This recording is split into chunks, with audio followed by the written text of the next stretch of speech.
Quel est le point commun entre Tesla, Gandalf du Seigneur des Anneaux et la marque Monsieur Propre? La réponse se trouve dans l'archétype du magicien. C'est une posture marketing qui est relativement puissante, qui permet de créer des marques uniques qui se démarquent de leurs concurrents, et c'est justement ce que l'on va voir ensemble dans cette vidéo. Et avant de commencer, si tu aimes mes vidéos, abonne-toi et n'oublie pas de cliquer sur la cloche pour ne pas rater les prochains épisodes. Je publie chaque semaine des formations 100% gratuites pour les entrepreneurs et ce sera le meilleur moyen pour toi de m'encourager à poursuivre ma démarche. Salut YouTube! On continue notre série de vidéos sur les archétypes de marque avec aujourd'hui le magicien.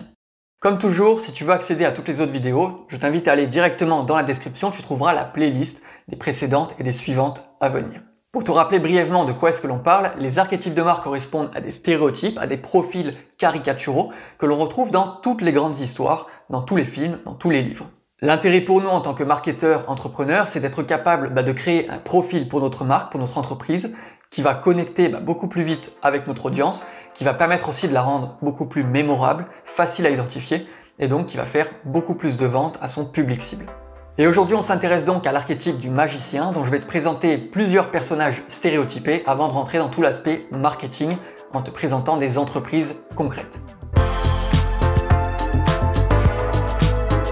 Et parmi les magiciens, on retrouvera donc Gandalf, le génie de la lampe dans Aladdin, la marraine de Cendrillon, donc là 3 profils qui possèdent des pouvoirs magiques, mais aussi, personnages plus connus, plus concrets, on retrouvera Gandhi ou encore Lionel Messi.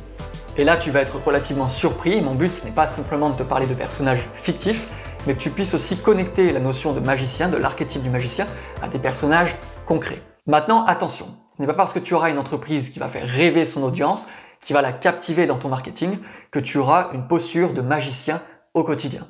Ce sera au contraire vraiment parce que tu auras la volonté de transformer le monde autour de toi en profondeur et d'être capable de rendre les gens autour de toi plus forts pour t'y accompagner et pour le faire par eux-mêmes.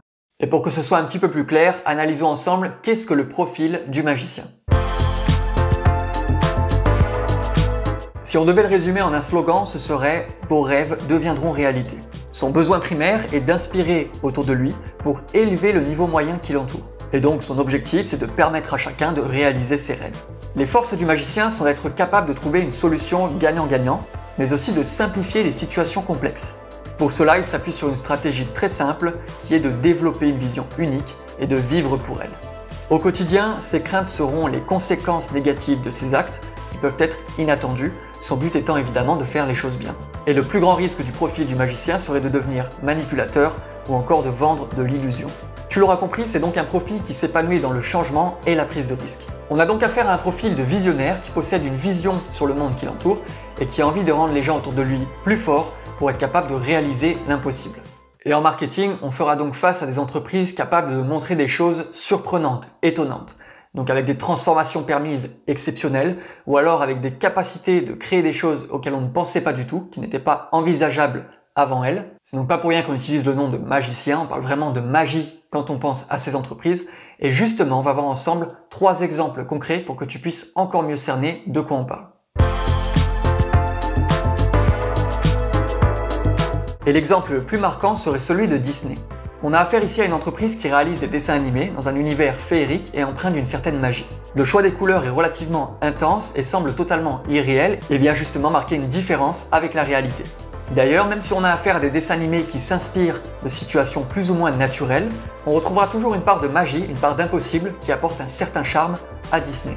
Donc ici, pour te donner un exemple très simple, dans l'univers de Pocahontas qui représente vraiment la découverte des Amériques, on a un arbre qui chante, un arbre qui parle, des animaux qui comprennent ce que leur disent les humains, bref, quelque chose de totalement impossible. Enfin, Disney s'adresse à un public jeune qu'il va faire rêver sur le monde et lui donner envie d'incarner les personnages qu'il met en avant. Et cette stratégie de marque de présenter un monde féerique, de faire rêver ton audience, de lui présenter l'impossible, est une chose que tu peux toi-même mettre en avant si jamais tu adoptes l'archétype du magicien. Et d'ailleurs, pour mieux comprendre en quoi c'est un choix volontaire de la part de Disney, on va analyser ensemble l'un de ses concurrents majeurs qui a adopté une toute autre posture. Et je parle ici du concurrent Ghibli, qu'à la française on prononce Ghibli, qui possède au contraire une posture d'aidant, de soignant. C'est d'ailleurs un archétype que l'on a déjà analysé ensemble et que tu retrouveras en description si cela t'intéresse. En effet, Ghibli est là pour défendre une cause à travers ses dessins animés, à travers ses œuvres et tente de sensibiliser son audience. On retrouvera donc des thèmes récurrents tels que l'écologie, le pouvoir des femmes, la vie en harmonie en société ou encore le fait de prendre soin des animaux. Les dessins animés de Ghibli sont beaucoup plus matures et adressés à une audience plus âgée. On a donc affaire à un public beaucoup plus conscient que Disney sur les enjeux qui sont mis en avant par la marque. Et en effet, la volonté de Ghibli est de permettre un sujet de discussion entre les enfants et les parents. Que ce soit vraiment des dessins animés qui puissent éduquer, pousser à la réflexion pour être sensibilisés sur les causes qu'ils défendent. A l'inverse, Disney, comme on l'a vu ensemble, souhaite vraiment faire rêver et donc donner envie à son audience d'être les héros du film, d'être comme eux plus tard. D'ailleurs, ce choix de posture de l'aidant, du soignant de Ghibli se voit jusque dans le choix des couleurs de ces dessins animés, puisqu'ils sont beaucoup moins colorés, beaucoup plus naturels. Et avec ce contraste Disney-Ghibli, j'espère que tu commences à y voir plus clair sur la posture du magicien. Il est vraiment là pour un objectif précis qui le différencie de tous les autres. Mais voyons ensemble une autre entreprise totalement différente qui utilise cette même posture avec des stratégies bien spécifiques. Et un autre très bon exemple de magicien sera l'entreprise Tesla. D'ailleurs, le nom de la marque est empreint lui-même d'une certaine magie puisqu'il rappelle un inventeur de génie que l'on associe souvent à un magicien. En effet, Tesla a apporté de très grandes avancées dans le courant alternatif par opposition à Edison qui était perçu comme un créateur, comme un ingénieur et non pas comme un magicien. Tesla, comme tout le monde le sait, est une société qui a révolutionné le monde de la voiture et surtout de la voiture électrique en proposant des séries plus haut de gamme, rendues beaucoup plus sexy aux yeux des clients, qui leur a donné beaucoup plus envie d'acheter des voitures électriques et de démocratiser cette pratique. Bien évidemment, on ne pourrait pas parler de Tesla sans parler de son fondateur, Elon Musk.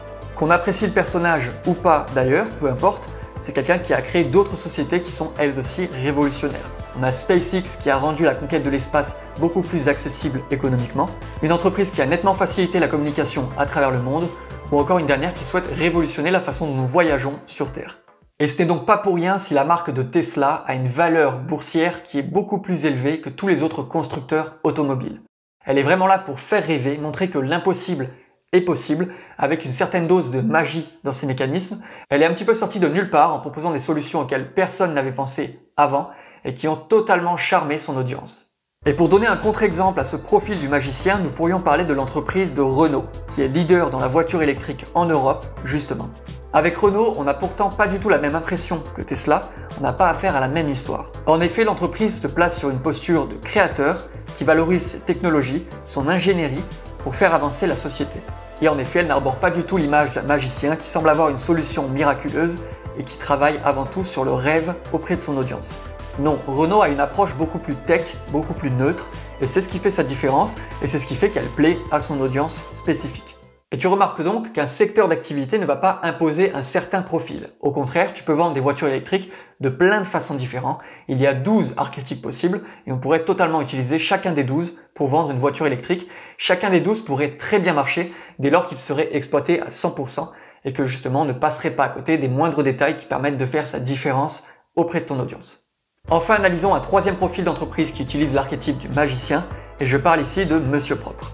Et quel meilleur exemple que celui d'une entreprise qui justement a choisi pour symbole, pour mascotte, un personnage qui ressemble au génie de la lampe d'Aladin. D'ailleurs, Monsieur Propre pousse la métaphore jusqu'au bout en mettant en avant que son personnage claque des doigts comme par magie pour montrer l'effet avant-après du nettoyage miraculeux qu'il propose avec ses produits.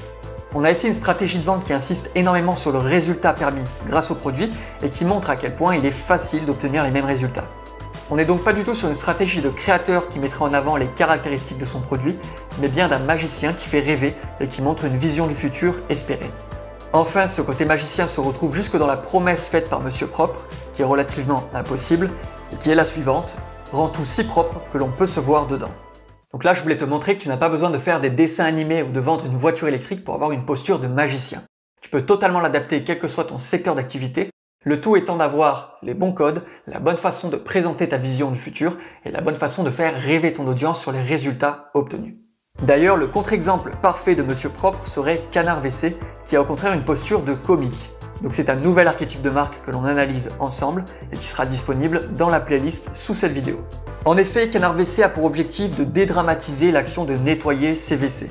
On a donc affaire à une mascotte qui est amusante d'un canard, donc c'est un animal mignon qui va dans l'eau, c'est totalement cohérent. Cependant, tu remarqueras que le canard adopte la même posture que Monsieur Propre et surtout qu'il possède les mêmes couleurs. Donc il y a vraiment une volonté de la marque de caricaturer Monsieur Propre et de jouer sur l'aspect comique, le fait de rappeler son concurrent en le tournant à la dérision. Pour continuer la stratégie comique de Canard WC, la bouteille possède elle-même une forme de canard. Ici l'intérêt il est double, évidemment d'avoir une forme utile pour laver sous les toilettes, sous la cuvette, mais aussi de rappeler la mascotte de la marque. Enfin, Canard WC a utilisé de nombreux slogans différents à travers le temps, mais tous ont ramené ce petit côté amusant à chaque fois. On avait par exemple encore une victoire de Canard, et comme slogan plus récent, on avait c'est pas sorcier, comptez sur Canard. Et ici, quand je te dis qu'on a affaire à un concurrent frontal avec Monsieur Propre, le fait de dire c'est pas sorcier vient vraiment faire opposition avec l'idée de la posture du magicien de cette marque. Et je pense d'ailleurs qu'avec ces trois exemples, donc Disney, Tesla et Monsieur Propre, tu as une meilleure vision de ce qu'est la posture du magicien dans les archétypes de marque, que tu sauras toi-même si jamais elle te correspond pour ton marketing, pour ta communication, et que tu comprendras qu'il est important donc de faire rêver ton audience, de lui proposer une vision exceptionnelle, de mettre en avant les résultats plutôt que la technique, c'est capital, et surtout d'utiliser tout un univers féerique, un univers magique, un univers impossible qui rappelle cet aspect magicien. Avec tout ça, j'espère que cette vidéo te plaît, qu'elle te sera utile. Si jamais c'est le cas, n'hésite pas à mettre un like et à t'abonner à la vidéo. C'est super important pour nous, ça nous soutient dans notre démarche. Je te remercie d'ailleurs par avance. De mon côté, je te remercie une fois de plus pour ton attention. N'hésite pas si tu as la moindre question en commentaire, j'y réponds à chaque fois. En attendant, je te souhaite une excellente journée et tous les deux on se voit ensemble dans la prochaine vidéo.